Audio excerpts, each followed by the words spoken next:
Bienvenue sur toute l'actualité en France et à l'international. On commence tout de suite.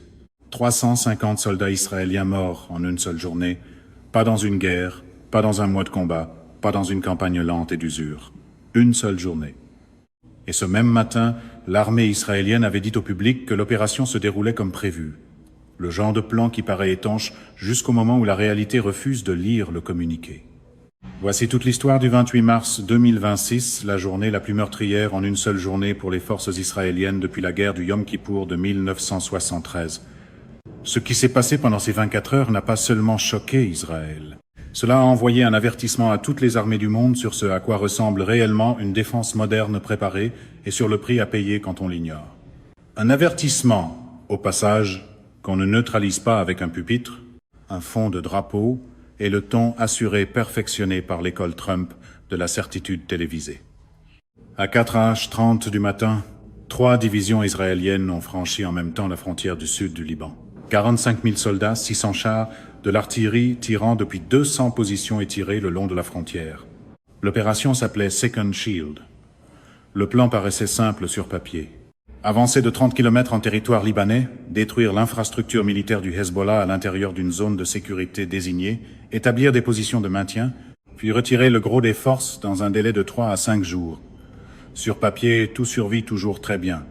Le papier, lui, ne riposte presque jamais. Les commandants israéliens préparaient ce plan depuis des mois. Des frappes aériennes menées depuis février avaient déjà touché des lance-roquettes, des dépôts d'armes et des centres de commandement à travers le sud du Liban. Les évaluations de renseignement situaient la force combattante du Hezbollah à l'intérieur de la zone d'invasion autour de 5000 combattants. L'élément déclencheur de la décision finale est venu le 25 mars, quand une salve de roquettes du Hezbollah a tué 23 civils à Haïfa, créant une pression politique qui faisait qu'attendre n'était plus une option pour le gouvernement de coalition de Netanyahou.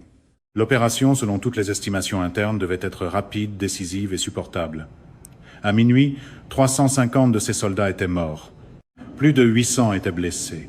Et les forces israéliennes n'avaient atteint presque aucun de leurs objectifs. Voilà ce qu'il reste du genre de théâtre du pouvoir où le slogan arrive d'abord et où l'on s'attend ensuite à ce que les conséquences se tiennent tranquilles. Les 2 premières heures ont ressemblé exactement au plan.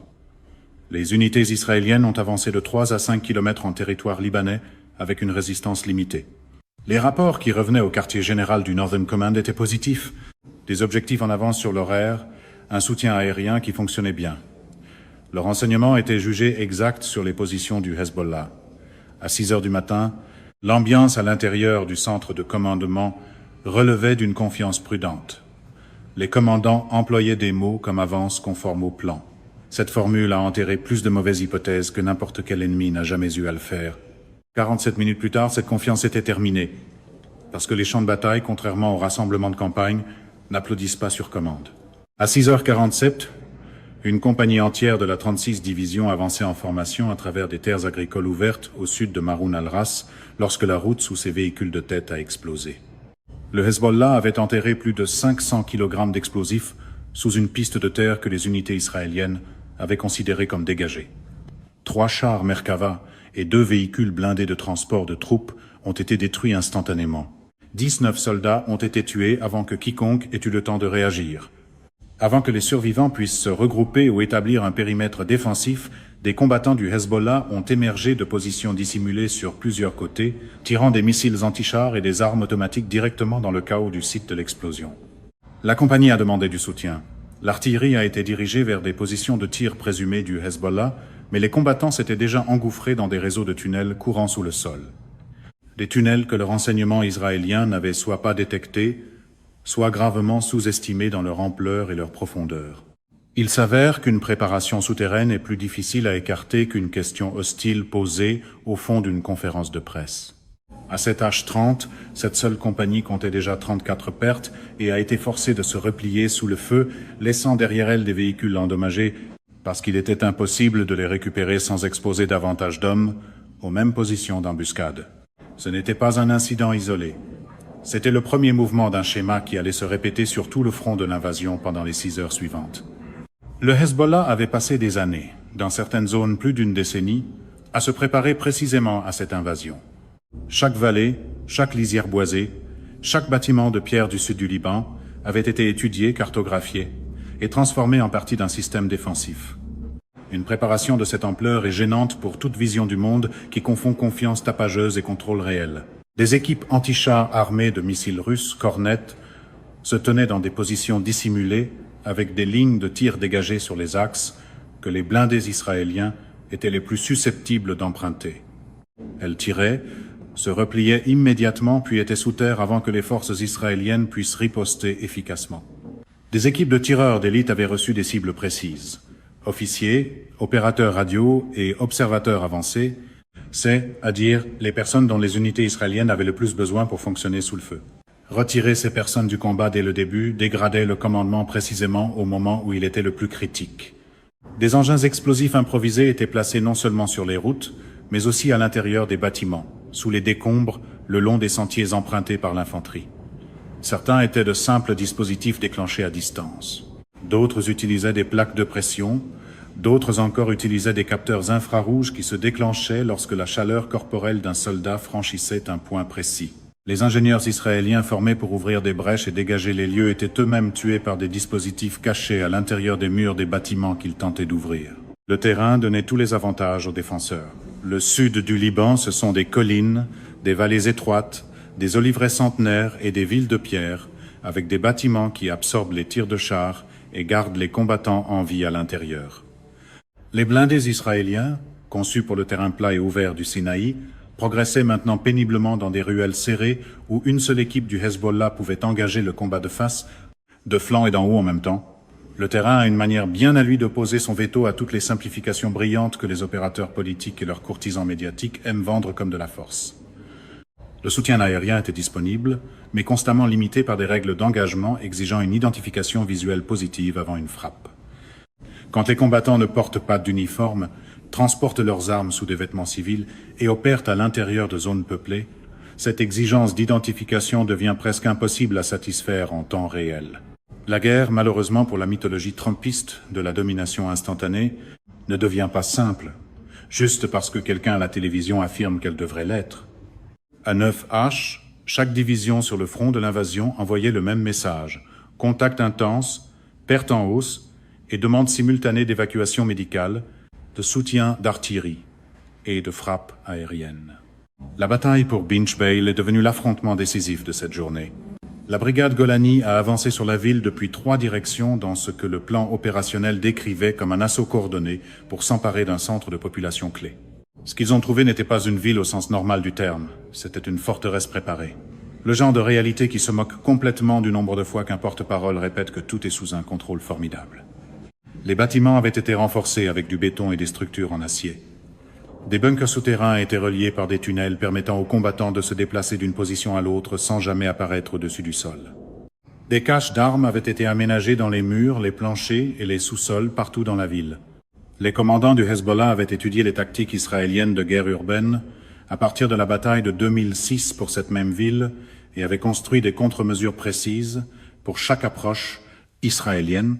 Lorsque les unités de la Golani sont entrées dans la périphérie de Binch Bale à Diash, la réponse a été immédiate et parfaitement coordonnée. Des missiles anti-chars ont frappé les véhicules de tête avant même que l'infanterie ait débarqué. Des mitrailleuses ont ouvert le feu le long de chaque rue principale. Des tireurs d'élite positionnés aux étages supérieurs et sur les toits ont visé chaque soldat qui descendait d'un véhicule. Le commandant de brigade, le colonel David Shapiro, a ordonné aux unités de contourner la ville et de poursuivre vers des objectifs plus au nord. Mais les combattants du Hezbollah à l'intérieur de Binch Bay continuaient d'engager les forces israéliennes qui tentaient de passer, rendant le contournement impossible sans abandonner des unités clouées sur place à se battre seules. À midi, la brigade Golani était enfermée dans un combat urbain à très courte portée sur une zone de 2 km. Les escouades d'infanterie avançaient de bâtiment en bâtiment, nettoyant des pièces à travers les gravats et les murs brisés. Les ingénieurs de combat tentaient d'ouvrir des brèches dans les murs pour créer des axes de progression couverts entre les positions, et ils étaient tués par des engins explosifs improvisés placés précisément à l'intérieur des murs qu'ils essayaient de percer. Voilà ce qui arrive quand l'ennemi se prépare pour la vraie bataille plutôt que pour sa version télévisée. Les chars tiraient avec leur canon principal sur des positions identifiées par les troupes au sol, détruisant des bâtiments, tandis que les combattants du Hezbollah, qui avaient déjà circulé à travers des tunnels de liaison, ouvraient le feu depuis des positions complètement différentes, forçant tout le processus d'identification et de tir à recommencer. Des hélicoptères de combat tournaient au-dessus, mais Payney a appuyé efficacement les troupes. Dans un combat urbain chaotique, distinguer des combattants de civils sans contrôleur au sol, désignant des cibles précises, est presque impossible. Et plusieurs des observateurs avancés formés pour ce travail avaient déjà été tués ou blessés dans les combats au-dessous.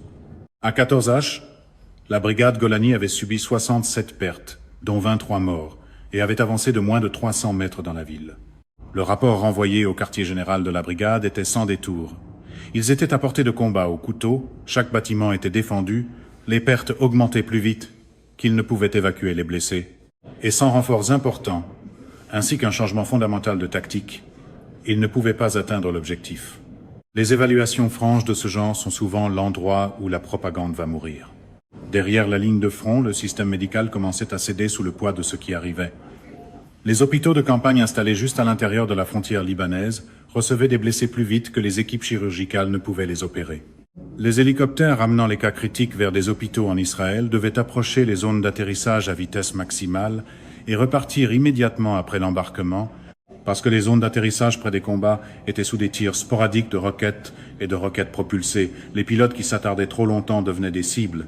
Certains soldats blessés ont attendu des heures avant d'être évacués pendant que les médecins de combat les traitaient dans des sous-sols, des bâtiments endommagés et des positions en bord de route sous un feu actif. Le sergent-chef Jonathan Klein, infirmier de combat au sein de la brigade Golani, a décrit ce qu'il a vécu cet après-midi-là. Il travaillait dans un sous-sol, procédant à une stabilisation d'urgence sur un soldat qui avait perdu ses 2 jambes dans l'explosion d'un engin explosif improvisé, pendant que des combattants du Hezbollah engageaient les étages du bâtiment directement au-dessus de lui. À l'extérieur, des soldats blessés faisaient la file en attendant des hélicoptères qui ne pouvaient pas se poser parce que la zone d'atterrissage recevait des tirs de roquettes propulsées. Il a dit « Nous avons perdu des patients non pas parce que la médecine avait échoué, mais parce que nous n'arrivions pas à les faire entrer en chirurgie assez vite. » Voilà ce qu'était cette journée. Pas une opération chirurgicale, un bain de sang. Et aucun message de dur à cuire sorti de l'usine à imitation de Trump ne peut redécorer un bain de sang en tour de victoire. À 16H, le major général Yair Golan a convoqué une conférence d'urgence avec tous les commandants de division. Le tableau qui revenait de chaque unité était le même. Les taux de perte n'étaient pas soutenables au rythme opérationnel en cours. La consommation de munitions, en particulier les obus de chars et les obus d'artillerie, dépassait largement les niveaux prévus parce que les positions du Hezbollah exigeaient plusieurs engagements pour être neutralisées et les combattants réapparaissaient par des sorties de tunnels, après que les positions avaient été déclarées dégagées. Les convois de ravitaillement qui avançaient pour réapprovisionner les unités engagées tombaient dans des embuscades menées par des équipes du Hezbollah qui s'étaient infiltrées derrière les lignes israéliennes et l'évaluation centrale du renseignement s'était révélée complètement fausse. L'estimation avant l'opération parlait de 5000 combattants du Hezbollah dans la zone d'invasion. Les commandants israéliens sur le terrain estimaient maintenant ce nombre entre 15 000 et 20 000, ce qui indiquait que le Hezbollah avait déplacé d'importants renforts en position dans les semaines précédant l'invasion et que le renseignement israélien n'avait pas détecté ce mouvement. C'est le problème avec les chiffres optimistes. Ils réconfortent la salle de briefing bien avant de trahir le champ de bataille. Le réseau de tunnels était beaucoup plus vaste et plus profond que ce qu'avaient indiqué toutes les évaluations pré-invasion. Golan a ordonné à toutes les unités d'arrêter leur avance, de consolider leurs positions actuelles et de se préparer à un possible retrait si les taux de perte ne diminuaient pas. Mais arrêter l'avance ne signifiait pas la sécurité. Le Hezbollah a lu cette pause comme le moment de contre-attaquer. Les ennemis remarquent souvent l'hésitation plus vite que les commentateurs fidèles. À 17h30, le Hezbollah a lancé un assaut direct contre des positions israéliennes près de Maroun al-Ras.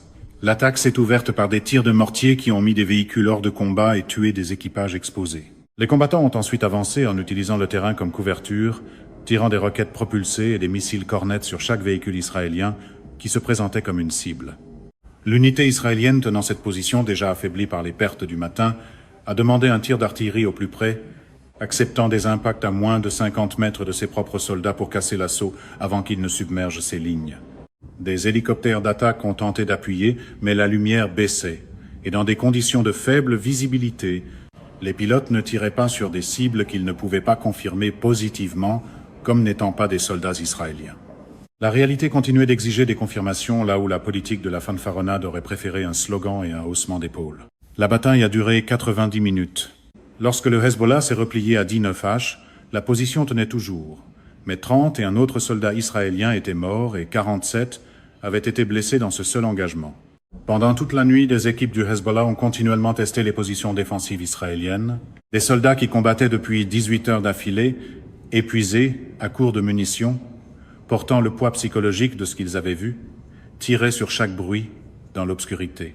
Le stress soutenu de ne pas savoir d'où viendrait la prochaine attaque était, selon plusieurs témoignages de survivants, aussi destructeur à sa manière que les combats de la journée. C'est la partie que l'école politique du torse bombé omet toujours. L'épuisement n'est pas impressionné par la rhétorique. Le lieutenant David Levy, à la tête d'un peloton Golani piégé à l'intérieur de Binjbeil, a passé cette nuit-là dans un bâtiment partiellement effondré avec 14 soldats. 3 d'entre eux étaient blessés et avaient besoin d'une chirurgie qu'aucun hélicoptère ne pouvait leur apporter, parce qu'aucune zone d'atterrissage près de leur position n'était assez sûre pour être utilisée. Il n'y avait pas de nourriture, parce que le convoi de ravitaillement chargé de les atteindre avait été pris dans une embuscade en route. Les munitions étaient limitées après une journée entière de contact. Et chaque heure, une roquette propulsée frappait le bâtiment, le Hezbollah s'assurant qu'il savait qu'on ne les avait pas oubliés. Il a dit plus tard, « La question n'était pas de savoir si nous allions accomplir la mission. La question était de savoir si nous allions survivre jusqu'au matin. » À minuit, le bilan préliminaire des pertes s'élevait à 350 morts. Ce nombre allait augmenter dans les jours suivants, à mesure que seraient ajoutés les soldats morts de leurs blessures et que des corps seraient récupérés dans des positions impossibles à atteindre tant que les combats continuaient. Pour situer les choses, la guerre du Liban de 2006 a duré 34 jours et a coûté la vie à 120 et un soldat de combat israélien. Le 28 mars 2026 a produit presque 3 fois ce nombre en une seule journée. Des chiffres comme cela ont une habitude brutale, ils exposent tous les fantasmes vendus comme du leadership décisif. Le Premier ministre Netanyahou s'est adressé à la nation à 20 et un H, défendant l'opération et promettant qu'elle se poursuivrait jusqu'au démantèlement de la capacité militaire du Hezbollah. Il a qualifié cette journée de plus dure que les soldats israéliens aient connue depuis plus de 50 ans. Le sondage de cette soirée-là montrait que 62% des Israéliens soutenaient encore l'opération, mais que 58% croyaient que les pertes étaient plus élevées que ce à quoi le gouvernement avait préparé le public, et que 45% disaient ne pas être convaincus que l'opération avait des objectifs clairs et réalisables. La confiance du public, une fois étirée par la certitude officielle, revient rarement sur commande. À l'aube du 29 mars, les forces israéliennes tenaient des positions fragiles de 3 à 8 km à l'intérieur du Liban, entourées sur plusieurs côtés, dépendant d'une couverture aérienne et d'artillerie continue, et n'ayant atteint presque aucun des objectifs fixés 24 heures plus tôt. L'opération conçue pour détruire l'infrastructure du Hezbollah en 3 à 5 jours avait au contraire révélé toute l'ampleur de ce que le Hezbollah avait construit au fil des années de préparation, ainsi que le prix total à payer pour être entré là-dedans sans comprendre ce qui attendait. Ainsi s'est terminée la légende du contrôle sans effort, dans la logistique, les pertes et les faits qui refusaient de flatter ceux qui géraient le récit. Le 28 mars 2026 ne sera pas retenu comme un tournant vers la victoire. Il restera comme le jour où un plan militaire bâti sur des hypothèses confiantes a rencontré la réalité du terrain à laquelle il ne s'était pas préparé, et où 350 familles ont appris ce que coûtait vraiment cet écart entre l'hypothèse et la réalité. Et comme toujours, la réalité a fait ce qu'aucun écosystème médiatique ami ne peut faire. Elle a gardé les reçus. C'est la fin de ce bulletin d'information. N'oubliez pas de vous abonner pour ne rien manquer de l'actualité en France et dans le monde. Merci de nous avoir suivis. Au revoir, à bientôt.